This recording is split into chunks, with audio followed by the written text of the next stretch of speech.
Today we are celebrating the EST of WWE, the Women's Royal Rumble winner 2021, Bianca Belair. We're going to get into everything that happened at Royal Rumble and much more. So stay tuned. This is WrstlXtra.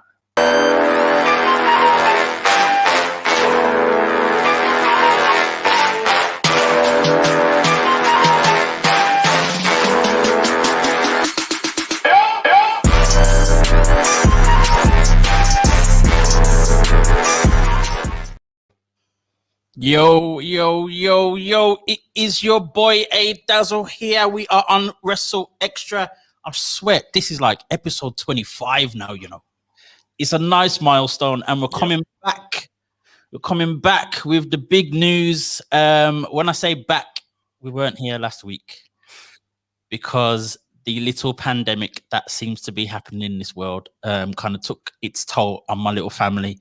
So I was off. I didn't have it. Don't worry. It wasn't one of those Drew McIntyre type, you know, disappear for a bit. No. We're taking care of 3 little rampant kids. But now we're back, and we are back with the news that Bianca Belair won the Women's Royal Rumble. I wish I had a theme music, like just put it on right now. I'm against the wow. Yo, this is the celebration. This is it, bro. How you feeling? What's going on? Hold on 1 second. I'm getting too excited. So this is WrestleXtra.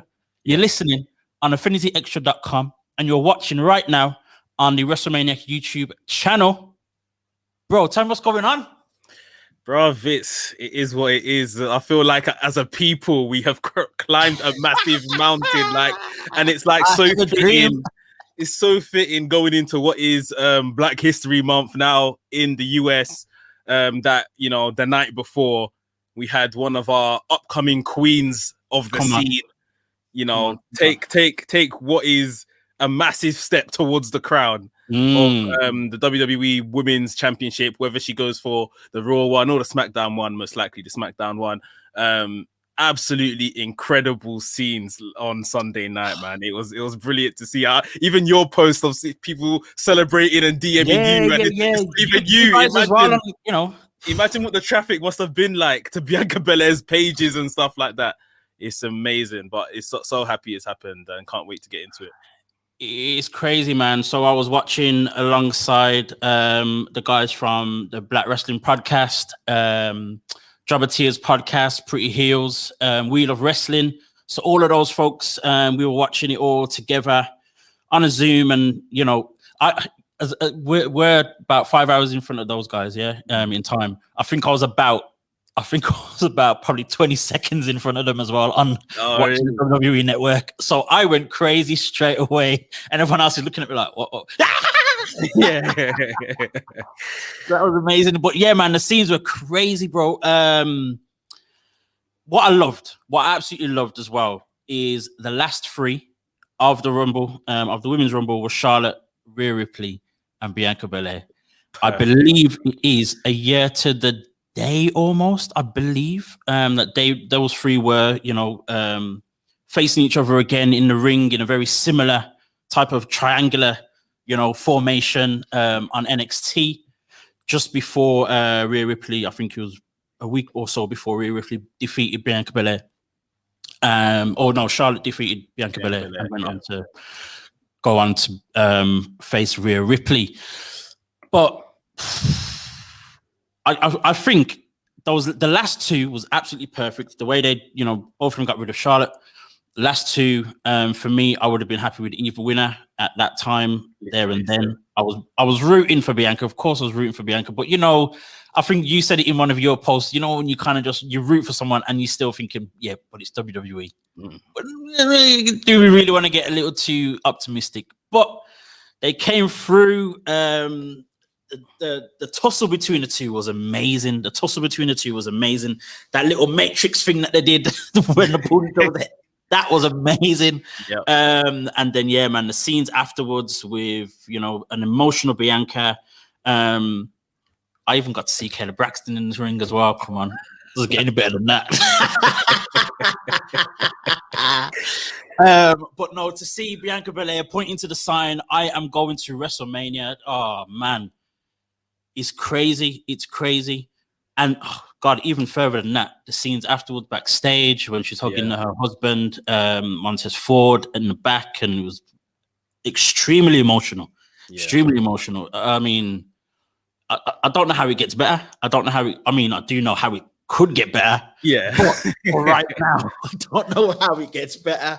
How did you find it, and what was the reaction with? Because I saw the scenes with you guys and the Wrestling's guys watching it as well. Like, how was that with for those guys? Yeah, I think for even like all the way back on SmackDown, you know, we watched Bianca Belair finally beat Bayley in a little feud they've been happening, and that's when I put my post out on Instagram. I was like, "Oh my god, you know, WWE, if you get the win the week before the pay-per-view, you're not winning at the pay-per-view." So I thought, well, that's her big win. You know, she done so well within the Royal Rumble. Brilliant to see Naomi back as well. That was a kind of a shock of her entering second. Even when Bianca came out third, I thought, didn't she come out relatively early last year as well? Like, what is going on here? But you know, she was absolutely brilliant. Same with you. When it came down to the final three, it was so fitting. Like, this Royal Rumble was so well booked. Like, it was incredible because, you know, like you referenced, we had that scene last year about this time of Bianca Belair with the infamous to Charlotte, "You don't even go here." You know, why are you on NXT for? You don't even go here. And obviously Charlotte went on to do what she went on to do. Bianca Belair was just featured on WrestleMania last year, you know, helping Street Profits overcome Zelina Vega and her clients at the time. Now she's gonna get a whole match for the biggest prize in the women's division right now. And to be honest, you know, I've seen some arguments online, and I'm inclined to agree. This is the biggest or best treated title right now in WWE. Bayley held it for so long. Obviously, Sasha is very, very credible. The WWE title itself has been treated well recently from Drew. Same with the Universal title with Roman Reigns. The Intercontinental and US titles have always been, you know, a bit in the middle. And the Raw Women's Championship is just sitting on Asuka doing nothing. The SmackDown Women's Championship is probably right now the most iconic championship in the WWE. Let's not play any games. Yeah, it's an argument. So absolutely incredible. The scenes with like you said with the Wrestling's guys, you know, I couldn't believe it. I'll hold my hands up on this show. You know, I said since about October, Bayley's winning. Yeah, man. Bayley. Yeah. And that wasn't a bad choice. It wasn't a bad choice at all. When I saw Bianca eliminate her, I said, "Oh my god, what are we getting today then?" Because I would have put my house on it. Like, that's how strong. So yeah, absolutely incredible scenes. And you know, I think now people are realizing how much of a star she is, how far she could go. And yeah, the hard part starts now. They now have to book her strong for another 2-3 months before we get to Mania. About 2 months. Yeah. In WWE. So we'll see. We'll definitely see. I mean, like, you know, the hard work really starts now because you know, every time we get a Royal Rumble winner that we wanted but never necessarily really expected. Yeah. We're kind of like, okay, right, what happens from here? Because the interesting thing is, of course, we have this whole thing where, well, we've gone back to the whole thing of a Royal Rumble winner can choose whoever they want to face and stuff like that. Io Shirai going back to NXT, I doubt it. I very much doubt it. As much as they played that little thing where Triple H said to Bianca, you know, you're welcome to come back at any time. It means you're going to come back. Maybe playing games with us there. Asuka and the Raw Women's Championship for me doesn't really work unless in that time Charlotte beats Asuka and it's Charlotte versus Bianca Belair. Possibly it would be decent. But let's be very real. The only thing we want to see, and if you don't want to see it, do not watch WWE for the rest of your life. If you don't want to see it, take your eyes out like Rey Mysterio. We want to see this. The people want this. Come on, from however long we have wanted Bianca Belair versus Sasha Banks. There is no right now, and for me for a long time, there is no women's match that I want to see more than this one. And for it to go down at WrestleMania, wow.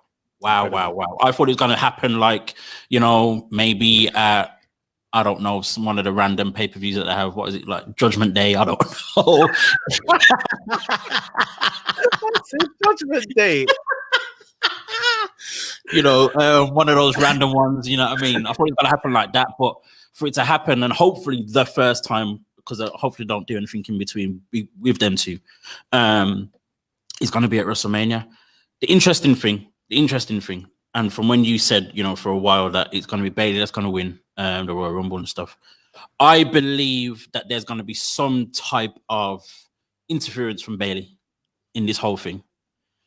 It may end up with and I'm scared of this, but it may end up with at Fastlane. Fastlane's the one before, isn't it? Yeah. It may end up with Fastlane, Bianca versus Bayley, possibly for the chance. I don't want to say or because they've done this before with, I think, Charlotte. They'll do Bianca versus Bayley, and if Bayley wins, Bayley's in for the triple threat, which I think is still a very big possibility that Bayley actually joins this match. And they've done that before. I wouldn't be angry at it, but I'd rather have a singles match. One-on-one. But at the same time, WWE are very big on getting everybody on the card for WrestleMania. So very true. Ooh, triple threat. It'd be a good match, but I think I'd be a little bit.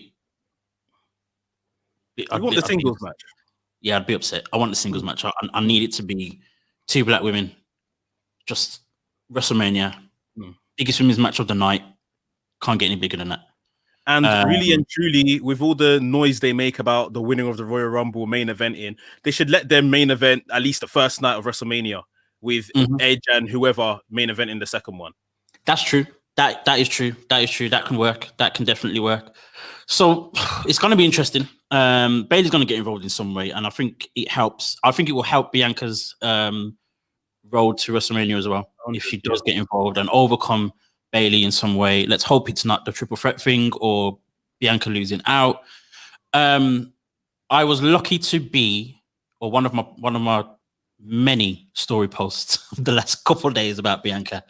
One of them managed to get onto Bianca's Instagram page. She reposted it. Amazing. But I responded to her and I said, you know what? Let's be very real about this. Nobody represents the black community, especially in wrestling right now, more than that woman. Yes. Have her there. I think there's a strong potential for, Bianca Mania or whatever it's going to end up being, to be bigger than Kofi Mania.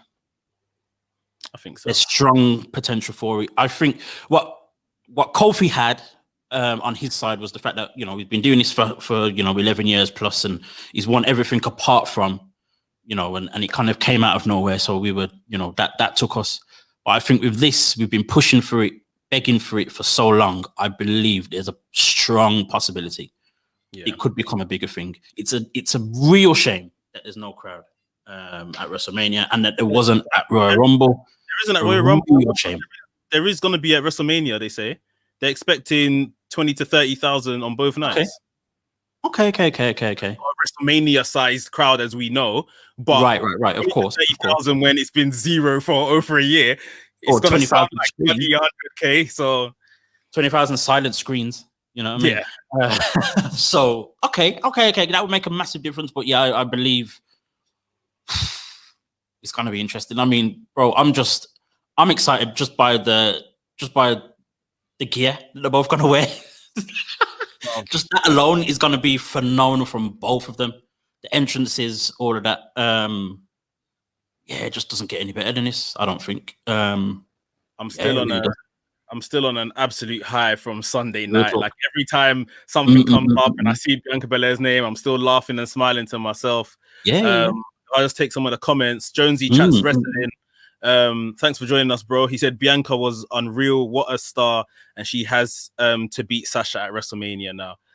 Arpit, thanks for joining us in the live chat. He said I so wanted Rhea Ripley to win, as I'm a huge Ripley fan, but Bianca Belair winning was perfect.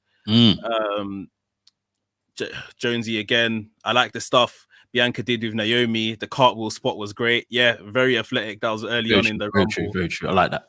Arpit, best female Rumble in my opinion, 100%. I think that was booked for sure. And then as well, Jonesy has said Bianca versus a heel Sasha at Mania. That is going to be interesting how they do the dynamic of those two. Yeah. Someone DM'd me and was like, "Oh, Sasha has to be the heel," and I'm like, "Okay, cool," but not that all out heel in terms of the bad, the bad person and all that kind of thing. I think it should be a thing where Sasha kind of gets defensive, kind of like overly defensive, and a little scared, genuinely fearful that Bianca can beat her. Yeah. That's where the heelness of it all will come from, not a stab in the back, evil person type Sasha. We don't need that, and we don't then need her and Bailey to be on the same page in terms of heels and blah blah blah. None of that, but competitive, but yet someone kind of similar to what happened with The Rock and Cena. Yeah. I think it was both times, but yeah, The Rock and Cena, neither of them were heels, neither of them were necessarily faces either, but they just had this competitiveness, and you were like, which one do I choose? Yeah. I think it needs to be something very similar. Obviously, then Bianca's going to be very brash, confidence and stuff like that. So maybe she'll do a few things that are kind of questionable, maybe. Yeah. That would be very interesting. That would be very, very interesting. But yeah, man, it's exciting. This idea of tweeners, it's basically what you're describing, is kind of new to WWE. They are doing it more and more at the moment. But traditionally, they like their clear who's the heel, who's the face. And if they did do that, I think obviously Sasha being the heel would be perfect. It would remind me very much of Sasha and Bailey NXT Brooklyn times when Sasha was just an incredibly mean person to Bailey. Right. I remember spots in that match which was just like, what is wrong with this girl? Like, bro, it was the end. Like, but she's so good at it. And that can really help to get Bianca Belair over much more. I think we've both seen Bianca's heel work in NXT, which was very, very good as well. So I wouldn't want her to go to the complete spectrum of being a baby face and all of that kind of stuff. She very much needs the edge that she has, that cockiness and stuff. It works best with her. If they have kind of two tweeners, like you say, going at it sort of thing, that would be good. But a heel Sasha, I think, could really elevate Bianca Belair, like really, really do it. Sasha's very good at doing that. For sure. I mean, the other thing I wanted to talk about as well in just that match alone, we could talk about Royal Rumble for the rest of the day, to be honest, but even still in that match alone, it was amazing to see such good representation with our black women. As you said, Naomi was a surprise entrant coming back in at number 2, lasted a very long time, which was great. We still have this whole, we're surely not going to see it now, but we still had this whole thing where her last match was her defeating Bailey when she was the SmackDown Women's Champion, obviously non-title. Then Ember Moon was in there as well. She didn't last long, unfortunately, but still did her thing. But it was amazing to see Alicia Fox back in the ring and the most weird segment. Only like Alicia Fox could do. Only like her. Exactly. Just her character work has always been my thing. Has always set her apart from so many of the women over the years. So to see R-Truth come out in the wrong Royal Rumble with the 24/7 championship, got chased by a few guys. Alicia Fox and R-Truth both fought them off, and then Alicia Fox rolled him up, won the championship for all of 2.5 minutes, I think it was. Something like that. Obviously, then Truth won it back. But yeah, man, it was great to see so many of those women doing their thing. And, it was well represented. We've had it before where I think it was about 2 years ago, Royal Rumble matches with our black folk were just thrown out after 2 minutes every single time, every single one of them. That was a major thing. I remember that. That was major. But that changed. And going to the men's Royal Rumble, Bobby Lashley. Yeah. He looked like a That beast. guy right now is on something. He is on something, and what he did on Raw last night to Riddle, he just went berserk. That's the only word I can find that makes sense. He just went berserk, took out Riddle, looked like he was ready to beat up MVP as well. But what he did in the Rumble as well was very encouraging in a sense where, at one point I thought he was going to last a lot longer than he did. But at the same time, it was a great showing from him and had to take 4 men to get rid of him. And that was including Big E. Their clash was great. Yeah, that was good to see. Their clash was great. Intercontinental champion, US champion, facing off just 2 big men, just went for it, bro. It was crazy. Crazy. What was your thoughts on the men's Royal Rumble in general? I can't lie. On the night, I wasn't a fan of it. I just thought that the women's Rumble, you could tell, and it was. They said this. I think it's one of these dirt sheets must have said this. The women's Rumble, I believe, they practiced on the night before for 6 hours or something like that. They had a rehearsal. They had a rehearsal for the women's Rumble, and not to say they didn't of the men's, but it looks like they had a rehearsal for the women's one because the women's one was perfect. The men's was just a bit like there was no stars in it. For me, there was like no star power. Randy Orton and Edge started fine. Okay, cool.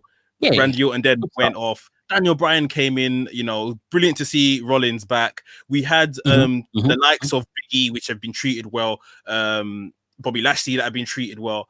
But it just felt a bit low on star power somehow. And especially like it was interesting going in because like you didn't know who was going to win really, but it just was underwhelming somewhat. I don't know, maybe the woman one should have went on last. I feel like it didn't create any stars either. The women's one, at least coming out, Rhea Ripley looked very good in defeat. Charlotte is always going to look good. Bianca Belair, you've created a star. Naomi, we got a big return and she done well in the Rumble. I can't draw these same comparisons for the male Rumble. Right. I mean, you can't see, stories kind of carrying on in a big way. I mean, there were little things. So, there were little and at each other. Obviously, we had the whole thing with Edge and Randy Orton. That was the only one you can come away and say, yeah, that was perfect. And we had the clash with Big E and Bobby Lashley, but obviously that can't carry on. They're on 2 separate shows. Yeah. You had the little reunion with E and Woods. Again, didn't last long. The only other one that probably carried on a little bit was with Ali and Woods. But again, yeah, it wasn't kind of like, oh my word, this is going to create an amazing, story, or here's the new rivalry that we're all going to be, invested in, stuff like that. And I believe maybe because usually it's always at the end, it's always the last match, possibly rushed. Yeah, probably rushed, probably exhaustion from watching the whole pay-per-view as well. As a viewer, but I just felt. I mean, I will give it to Bobby Lashley. I think it was Dominic Mysterio, the way he just eliminated him, like threw him out, over the head onto the ground. I was thinking, bro, you need to be careful. You look like you don't know how strong you are. Yeah. It was underwhelming. It wasn't bad. It wasn't good. Question for you. What? What's your opinion on almost eliminating Big E without even being in the Rumble? Now, I wouldn't have had a problem with it at all if they were both on the same show. That's my issue with it. It was fine. It kind of worked. I don't think it was pulled off in the way that it was supposed to.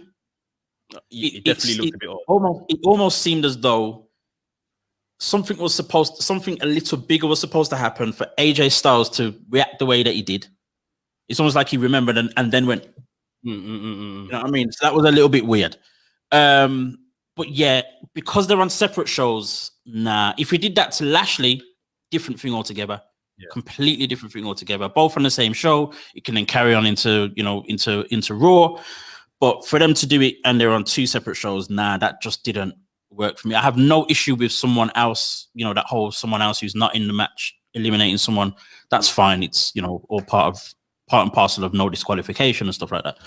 But yeah, for it to happen and then there be literally no repercussions. Yeah. Nah. And it's not like Biggie went after him afterwards either. Exactly. He just kind of took the fall and walked out. Yeah. Nah. So yeah, there was I think he eliminated someone else as well. Can't remember who that was. Yeah, he pulled someone else out. I can't remember who it was, but yeah. Yeah, again, underwhelming. The fact that we don't remember, you know what I mean, is testament alone. So yeah, that was he's credited with 2 eliminations without even being in the Rumble. Yeah. So is that literally on his thing? It's on his TV now. Yeah. Wow. The first person to eliminate 2 people without being actually in the Rumble. Wow. Okay. The last thing I guess I would say with Bobby Lashley, how he was going on in the Rumble, and then obviously like you alluded to what we saw on Raw last night, I do think they are possibly warming him up for Lesnar. I think they are making him look a bit crazy, a bit loopy, a bit mad, so that when Lesnar comes knocking, this guy, he's been treated very well. He's been on a winning streak. He's now got the element of a bit of madness. So when he jumps in against Lesnar, it looks like holy hell was about to go down. Are we finally going to get Lesnar versus Lashley? I slightly think so. I want to think so. I just don't want to get too excited about it, as always. I mean, otherwise, crazy. Otherwise, if it's not, then it must be for Drew, because I'm assuming that Edge is going to face Roman Reigns. So Drew needs a competitor. And it could be for the WWE Championship. So I think it's got to be for one of the other. I think Sheamus was probably, Elimination Chamber or Fastlane before we get to Mania. Okay. Yeah, I think it's probably either, if it's not Drew, it's got to be Lesnar. Either one. I'm here for it. Yeah. Absolutely here for it. Either one. It's the match that we've been waiting for so long with Lesnar. Of course, it's the reason why we wanted Bobby Lashley back in WWE. And for me, I do feel as though there always has been unfinished business between Lashley and McIntyre. I think they did a great job with their last feud. I think it was brilliant. It ended in not the greatest way with the whole Lana situation and whatnot, which it was what it was, and that ended literally like weeks later, which was great. But yeah, it's still very much well open, very wide open, with Lashley being as dominant as he has been, as much as it's kind of at points underwhelming with the US Championship. The last few weeks, he's definitely been able to show himself, and we've seen that, WWE are kind of making an investment into his character and his domination and stuff like that. So yeah, that's interesting indeed. I haven't even thought about that at all. So okay. Let's see what happens with that one. Also on Royal Rumble, Sasha Banks defended her championship. I think it was, Sasha Banks, Carmella 3. Three pay-per-views in a row, I believe, as well. Something like that. Yeah, let's move on. Let's move on from that one, because as great as Sasha Banks has been amazing, Carmella's been good as well. Actually, to be honest, she has been good, but it's not a feud that we're like, okay, let's see how long this lasts. It's kind of like, okay, we've done this now, so let's move on. So hopefully that will be Bianca and possibly Bayley showing her face as well with that one. That's Royal Rumble over. It was a lot, and there's still much to talk about, but it was a lot.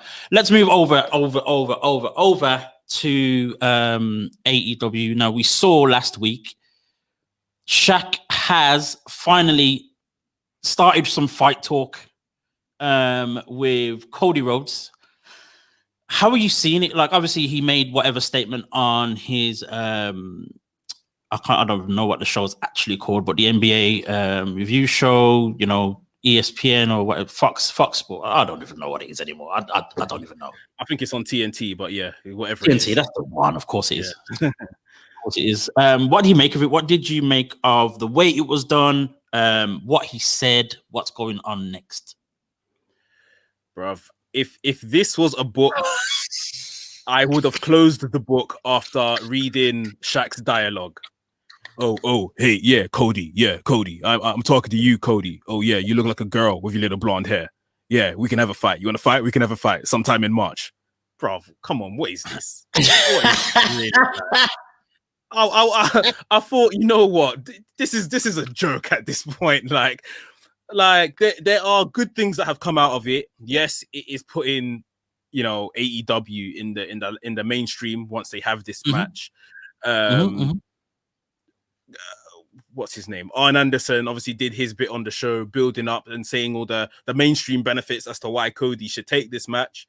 Obviously, as we know, Red Velvet is taking the place of Brandy Rhodes. Ultimately, Red Velvet has basically propelled herself from AEW Dark all the way to a mega match on the Revolution card, which is kudos to her. Absolutely brilliant. Her promo on the night last week was very, very good as well. I just think that Shaq, like that, to sell the match, that particular dialogue was just, I don't know. And I'm obviously not so familiar with Shaq and, you know, how he carries himself or how he's viewed in America and stuff like that. That might have been a very Shaq way of speaking and doing things. You see what I mean? But I just thought, like, this is a joke. Like, there's got to be a better way for them to kind of get to the point of let's have a fight, you know, rather than that.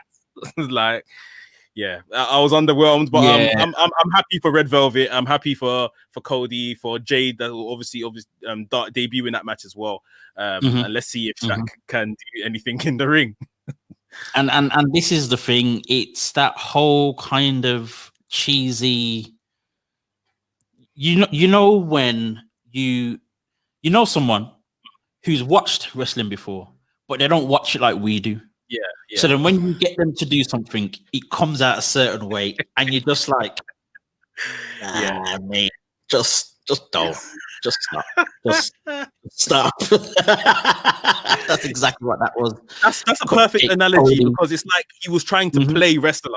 Like, hey, if you tell someone to be a wrestler, they're gonna be like, hey, I want to fight you.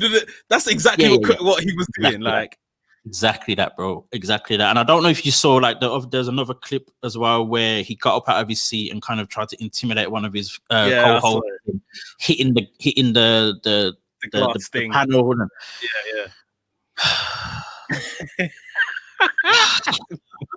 It's one of those ones. It's one of those things where you're like, if a friend of yours, again, friends that don't watch wrestling but know that you like wrestling, and they see that, that's your advert for it. Yeah. Nah. They'll draw you out. They'll be like, they'll show you the phone. They're like, is that what you're into? Yeah. Is that what you like? Yeah.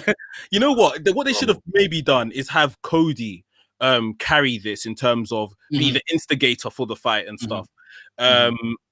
You know, Jade Cargill's already kind of threatened Cody with Shaq, so it's like Cody had every right to be calling out Shaq. Shaq, where are you then? Let's do this. And then Shaq is silent up till maybe a week or two before the pay-per-view, and Shaq doesn't have to say nothing. He can come into a ring, look at the size of him, just pick up Cody by his collar like that and just drop him down. You see what I mean? Something like that is enough for us to take this as a serious fight, unless they want us to take this as some type of joke, you know, middle of the card, a little bit of a fun mainstream match. Who knows? I mean, I believe it kind of is going that way with Shaq, but at the same time, the stars out of all of this, as you already said, is Jade and Red Velvet. It's great to see that they've been able to progress, doing their promos, doing all the stuff that they've been doing, being propelled in the way that they are. And I think for me, the best way to really go about this is to make it Jade versus Red Velvet, and have Shaq and Cody as, you know, managers or just backing them up, not necessarily in the match. Because what the problem for me now is that the Cody, well, especially with Shaq at least, that part of it seems to be a bit, you know, as you said, fun, maybe a joke. But the bit with Jade and Red Velvet is very serious. So there's the issue of their seriousness being maybe overlooked, or, you know, by the joke and fun part of Shaq and Cody. So it's kind of like it's almost they're two different. They're two different things. They're two different matches. It more or less should be two different matches, almost. But keep the fun part outside of the ring between Shaq and Cody, and let the girls go at it. Yeah. That should be how it goes, to be honest, and that would save it. But we're gonna get what we're gonna get. We have to just live with it. Yeah, maybe jump in and take some comments. Shanti says hi. Hi Shantice, how you doing? Everyone, make sure you're following Talk of Champions. They're doing some good work over there on their Instagram for Black History Month, in fact. So definitely tune into that. Arpit says Shaq should dunk Cody and get over with it. Pick up Cody and dunk him. I hear that, bro. I hear that. You know what? I have a question for you though. As Shaq having his first wrestling match, Jade having her probably first televised wrestling match at least. For sure. Do you think that is a bit of a recipe for disaster for them to be on the same? It's a major risk. It's a major risk in every way, shape, and form. But this is why, for me, the seriousness of Jade and Red Velvet is the only thing that kind of lessens the risk. For me, the big issue with this whole thing is Shaq. That's the issue. It's not just Jade having her first match. She has done wrestling stuff before, on the indies face to face where she was training. I believe possibly at the Nightmare Factory where she frequents now. Yeah, I'm sure she's had matches. I mean, like first televised match. Yeah, of course. Straight to pay-per-view. But this is what I'm saying. Like, just the simple fact that she's had enough experience, whether televised or not, makes a difference. Whereas Shaq is coming in, just completely green. Yeah, he may train and do a few things, but he's coming in completely green, bro, with his big self, clumsy as it is. You know what I mean? We just know. He's been. I remember seeing a clip where he was. People were on him about the way he falls over. I'm just like, bro, what are we gonna do? What are we gonna do with them two? I don't know, bro. I don't know. But yeah, Shaq, I'm a little bit worried. Jade, I'm not too worried. Yes, there's gonna be a few hiccups, first televised match, nerves, blah blah, all the rest of it. I'm not too fussed about that. It's expected, and I'm not one to get to be too harsh. Red Velvet's gonna be fine.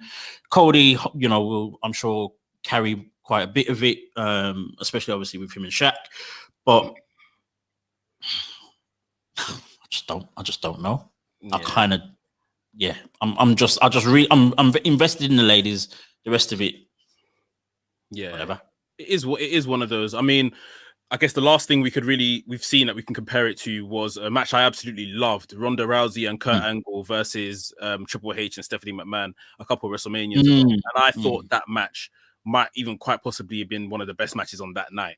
At WrestleMania. Actually, it really was. It really was so well done with the intergender stuff. Even the intergenders crossing paths when Ronda Rousey attacked Triple H. It was just such a tidy match, and I know Ronda Rousey is a lot closer to the wrestling world than the world that Shaq is coming from. But I think. These kind of celebrities and stuff that want to get in the ring and have a bit of a go, I think they soon find out you need to respect this as a craft as well, as well as the dangers that it involves. I've seen TikToks and stuff of Shaq just dancing, and it looks like the man has no control over his limbs. It looks like he doesn't know what his left hand is doing when he's dancing with his right hand. Like he just literally doesn't know. Like so. I hope the match just goes for however long it's going to go in one piece. No one gets hurt. It's a great showcase for the women, like you say. And especially between now and early March when they're building this feud in the next 4 weeks, that they can really put some meat on the bones to get it better than where it is right now. The women are there with the level of intensity, like you said. The men need a bit more something. Yeah, for sure. Whoa. I mean, we've got another subject we want to talk about. I'm going to let you take this one. We've got a few minutes before we get to our stars of the week. I think one of them is absolutely obvious, but let's go for it. You tell me what else has been going on this week or the last couple of weeks in the wrestling world? Yeah, so the one topic that I wanted to bring up today was Devon Dudley. He had some comments to say about some of the younger talents and their level of respect when I guess the legends come around. I'm just gonna pull up the some of the articles so that I can read some of it. Devon said, like I said before, he's referring to Darren Young here. Darren Young, was one of the guys that opened the door for me and Baba, because listen, you've got to understand nowadays in the business, the young guys that are brought up in the business, they're disrespectful and rude. That's a direct quote from Devon Dudley. You know, this isn't picking on what Devon said, because it actually happens, you know, maybe about a week or so beforehand. Right. We saw Undertaker come out with some comments about the younger guys in the dressing room and how they behave and carry themselves. And Undertaker's went on record saying something which I found hilarious, that, you know, back in my day, men were men and we used to bring guns and knives into the locker. So ridiculous. So ridiculous. I honestly think that is the most ridiculous statement of 2021, and nothing is topping it. Men were men because they used to bring guns and knives, you know, and now kids, you know, the new guys are bringing in their Game Boys or whatever he said, something along those lines. Yeah. And it's just like, come on, man. Like, times have obviously changed. Like, for you to say that as a comparison, and you know, I try to defend him somewhat as well, because obviously the Undertaker within his character for the last 30 years, he doesn't do interviews. He's only started doing interviews in like the last 12 months or so. So maybe he's still green in that aspect. But I tried to defend my man because I like the Undertaker. But yeah, you know, with him saying it and then Devon obviously kind of backing up and saying something very similar, it just makes me think, you know, what is that relationship between the older guys and the guys of today? What do you think the bridging the gap is, or the lack of is there a lack of understanding there from both parties? Not even to blame either party, but just generally, are they expecting something that they're not getting, and are the younger guys maybe just really are being rude and not paying that homage? What do you think it is like? It's very interesting. We've heard this quite a few times, whether it be, you know, collective, or, you know, Undertaker talking about younger guys as a collective, or a very one-on-one type of situation, namely with Mark Henry and Leo Rush in the past, or that whole thing with Leo Rush where, you know, everyone was, you know, saying how Leo Rush is rude, doesn't respect the older guys and blah, blah, blah. And there's this whole thing in wrestling. I believe it's not just a wrestling thing, but I believe it to be like more or less an American sport type of thing, where, you know, the younger guys have to do certain things in respect to the guys that paved the way, the older guys, the ones that have been there for a while, So it's stuff like carrying bags, it's stuff like opening doors, you know, stuff like that. And I'm just like, there's manners in it. Opening the door isn't some big thing. It's not at all. Yeah, that's straight manners. At the end of the day, if you know, open the door for someone is whatever. The carrying bags thing, kind of that's a bit of a push.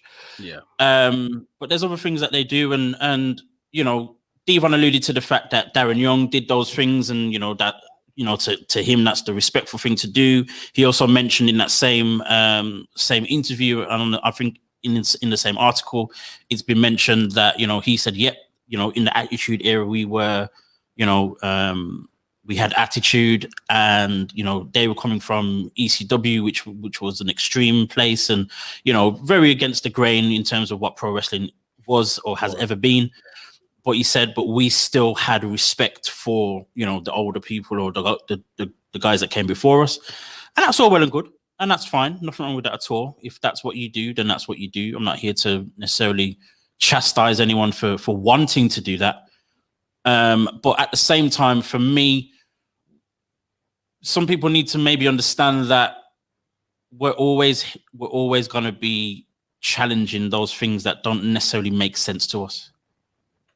So from when you're being asked to carry someone's bags who is more than capable of carrying their own bags, just out of respect, or just because it's what you do or what we've been doing for the last 50 years, you know, it's kind of like, it's going to happen. At the end of the day, it's going to happen. Is that rudeness? I don't think so at all. I don't think it's rudeness, but I can see why someone would think it is, because at the end of the day, that's what they're used to. That's what they did. So if someone else does the opposite, and for no real reason or for no real explanation to them, of course, it's going to be looked at as rudeness. And being a man who is now 36 years old, I know I don't look it, but you know, I'm looking at younger people, you know, teenagers, for example, and in general, I feel being so far in age to them, or of another generation to them, that there are a lot of things that younger kids do that is, you know, shows a lack of discipline in general. But at the same time, I know someone of my parents' age would say the exact same thing about me. Yeah. So at the end of the day, it's just a generational change, whether you like it or not, whether you know, it doesn't necessarily mean you have to excuse it, but at the same time, it's just understandable. It is what it is. Let's get past it.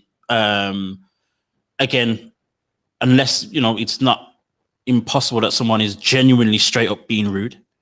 But I don't think, based on stuff that Xavier Woods has said, with the way he carries himself in general, I don't necessarily think it's out and out rudeness, just a difference of opinion, just, you know, it is what it is. And, you know, at the end of the day, we are where we are. And, you know, it was nice to see someone of the same generation as The Undertaker in Mick Foley coming out in defense for the younger people as well, which was nice to see. And it was very interesting to see Roman Reigns' comments as well. That was interesting. Big dog. But yeah, the big dog came out and said, you know, this is my yard now. Yeah, man. So, you know, it is what it is. But yeah, I can see both sides of the coin. There's parts I agree with on both sides, parts I disagree on both sides as well. But it's just about being understandable for me more than anything else. That's it.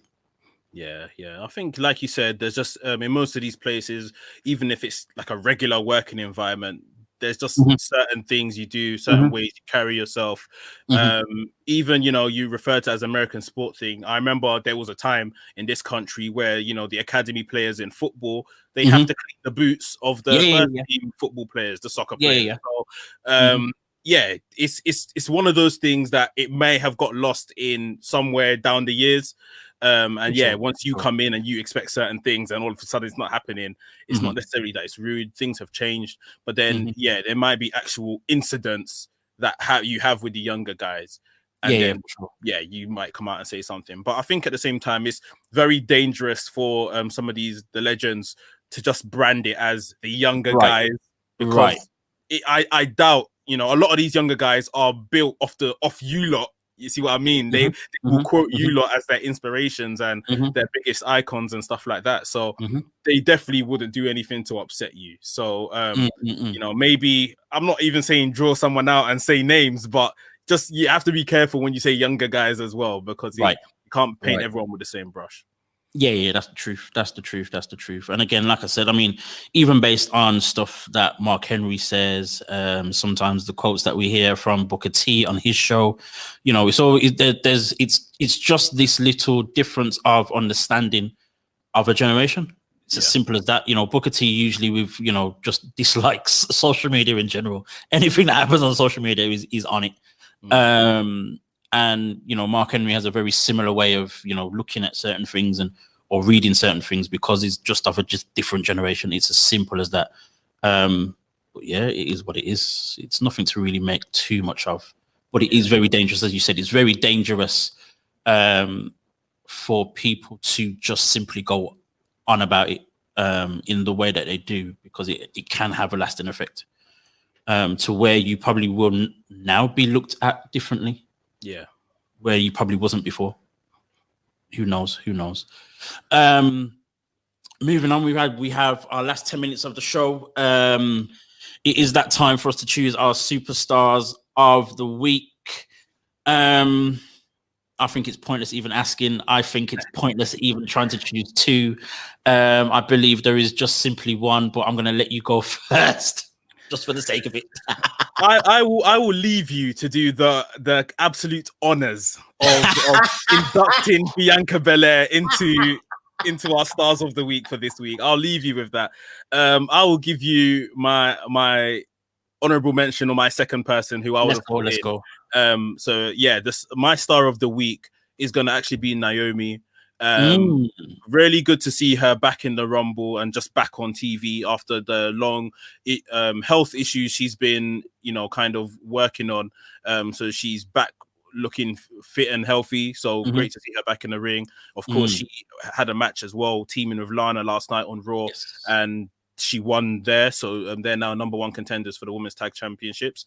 And particularly how well she did in the Rumble. She lasted over 40 minutes or so, if I remember, which is pretty incredible, seeing as the actual Rumble itself was about 58 minutes long or so. Around about 55, I think it was. So that was good. And again, particularly her spot with Bianca Belair, when they were both tied up in the ropes trying to eliminate each other, and it's like the two sisters kind of realized, right. Let's stop all this together. Come on. Be in this together. Queen supporting Queen. Come on. And get ourselves back in the ring. And they did their little swinging thing and got themselves back in. And I thought that was literally black girl magic, as they say. Of course. And that was just a brilliant spot from both of them. So really happy to see Naomi back in action. I don't know where this tag team thing with Lana is gonna go. I think maybe it's just a little filler kind of thing to do, leading up to the road to WrestleMania. I'm still banking on her getting recruited by MVP and joining the Hurt Business. But that may be something that happens post Mania. So, just happy to see Naomi back. I mean, speaking of honorable mentions, speaking of the Hurt Business, I think mine would have to go to Bobby Lashley, actually. As an honorable mention, second place star of the week, Bobby Lashley for sure. We spoke about it already today, so there's not much to say, but seeing that there is some level of progression happening in terms of his character, in terms of his aggression, all that type of thing, seeing that type of the Lashley that we want to see, because he's just massive. He's amazing at what he does, and we don't get to see it a lot, but hopefully we'll see it more, and it's going to come become a big thing. Hopefully you'll get a big match at Mania, whether it's Lesnar or McIntyre. I don't think it will get any bigger for him in terms of matches. Any of those two would be amazing. So we'll see what happens with that. So shout out to Bobby Lashley for what he is doing at the moment. But of course, it is pointless for us to, I guess, name this show the Bianca Belair celebration without her being our absolute star of the week. Just her efforts in the Rumble. Even, it's a shame we didn't have a show last week. We would have talked a lot more probably about her documentary as well. That was on the WWE Network. That was amazing, emotional. And the joke, here's the joke. So I saw that the thing was happening, the documentary. And I was like, I've heard the Bianca story. I know what it is. I know what her challenges have been, and stuff like that. But for some strange reason, bro, I got emotional again. Like, it's weird. I've heard the story more than enough times. I know exactly what it is, but yet to see her, tell it again, with.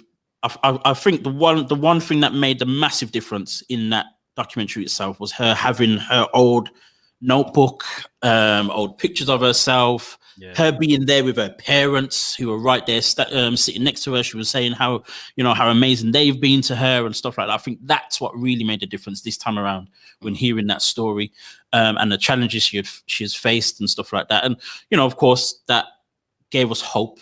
That they're putting a light on Bianca Belair, and obviously now she's going to WrestleMania. So yeah, man, it's exciting, completely exciting to see what she is doing.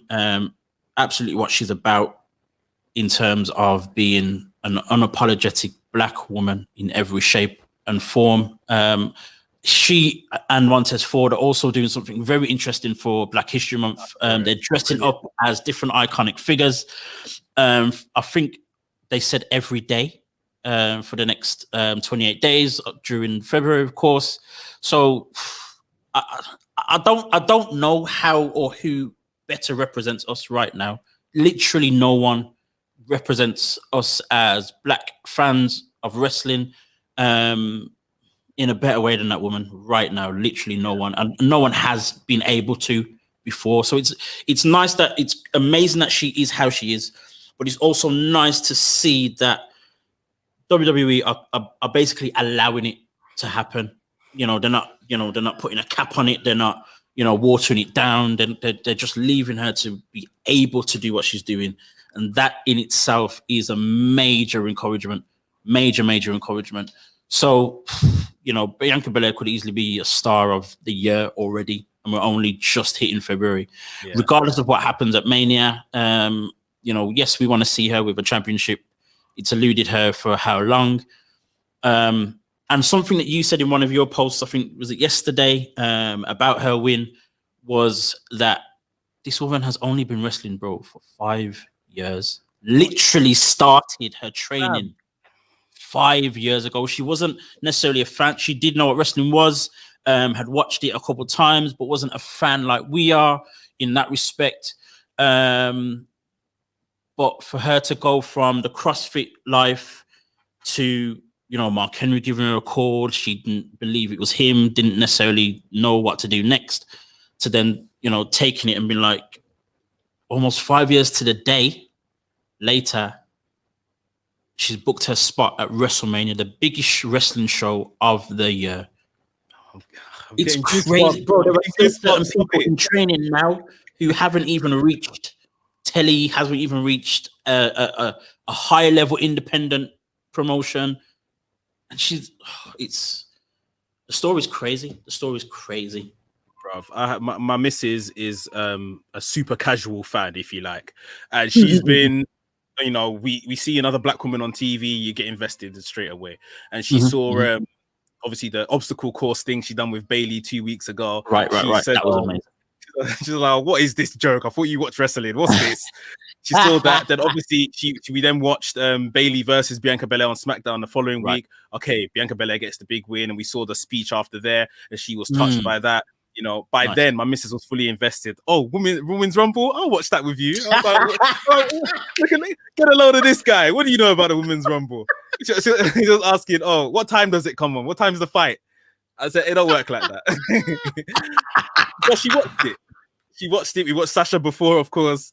We watched it. She stayed awake all the way to watch Bianca Belair win. She saw the Montez Ford celebrations backstage as well. And just as you say, Bianca Belair signed for NXT. She signed her NXT contract April the 12th, 2016. WrestleMania is a 2-night thing happening on 10th and 11th of April, 2021. It's literally one day off to 5 years of her being in this thing, full stop. And she may have the biggest match of her career, possibly come out as a winner. It's just an incredible story, no matter what the outcome even is right now. Like, it's just really, really good. Arpit, I hope you're not laughing at my wife. I see you in the comments. But yeah, man, Bianca Belair, star of the week, along with, like you say, Bobby Lashley, Naomi. Great stuff. And just to quickly say as well, like, just the whole thing with Montez and Bianca, just the way they are, what they're about, what they're trying to put out there as a couple, as individuals, is amazing. I think that in itself, as you've already said about your wife, is something that will capture the attention of anyone, wrestling fan or not. That would do it. That would do it, especially as a black person. So I've always been excited about those two. Always been excited about those two, and they know it as well. Montez Ford, I think, is a little bit sick of me getting all excited about him all the time. But I'm going to do it today as well. So yeah, man, shout out to them too. Bianca Belair is on an absolute roll, and I'm excited to see what Montez does as well in the next few years. So, man, on that note, let's end the day with smiles on our faces. And thank you, everyone, for joining us here today for this show, the Bianca Belair celebration. 25 episodes of WrstlXtra. You are watching on the WrestleManiac UK YouTube channel, and you are also listening on AffinityExtra.com. Folks, we are done. It is over. I'm going over the time again. Whatever, because Bianca Belair is the one, and we're going to talk about her for a very long time. But folks, you can follow us on Twitter on Instagram, and we'll keep you updated with the great things that Sasha Banks, Bianca Belair, Montez Ford, everyone else is doing. Yeah. Peace out. Take care, guys. Thank you.